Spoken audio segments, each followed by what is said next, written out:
Bangladesh cricket যদি হয় একটা রাজ্য, তবে সেই রাজ্যকে গড়ে তুলেছেন 5 জন রাজা।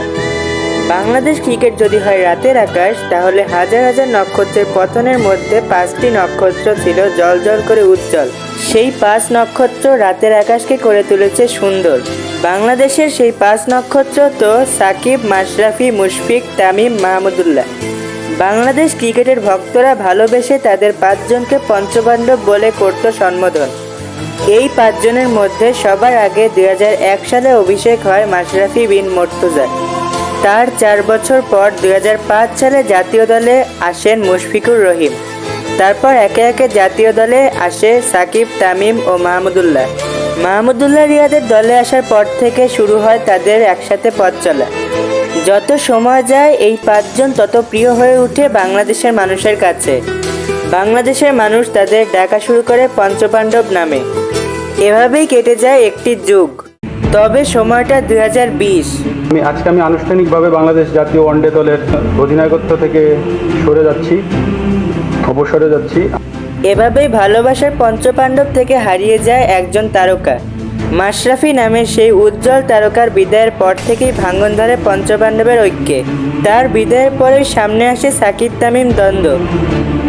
2021 সালে অনেকদিন পর টেস্ট দলে জায়গা পান মাহমুদুল্লাহ রিয়াদ। সেই টেস্টে করে বসেন 150 রানের দুর্দান্ত ইনিংস। তবে তার ভক্তদের হাসি দুঃখে পরিণত হয় সে টেস্ট থেকে বিদায় নেওয়ার পর। 2021 সালে টি-20 বিশ্বকাপে ভরাডুবির পরে মুশফিকুর রহিম টি-20 থেকে অবসরের সিদ্ধান্ত নেন। পতন হয় আরেক তারকার। কেটে যায় আরও কিছুটা সময়।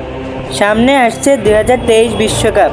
তামিম ইকবালের নেতৃত্বে পুরো বাংলাদেশ বিশ্বকাপের স্বপ্ন দেখতে শুরু করে।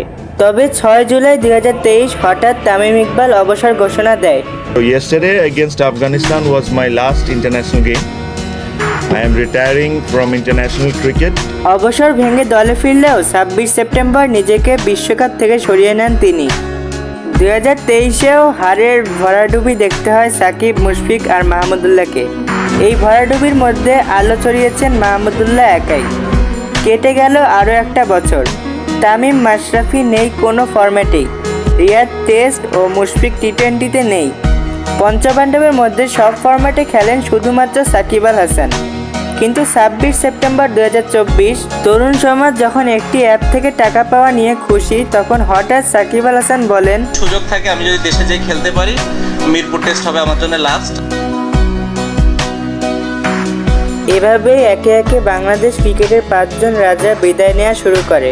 হারিয়ে যেতে শুরু করে বাংলাদেশ ক্রিকেটের সোনালি একটা অধ্যায়।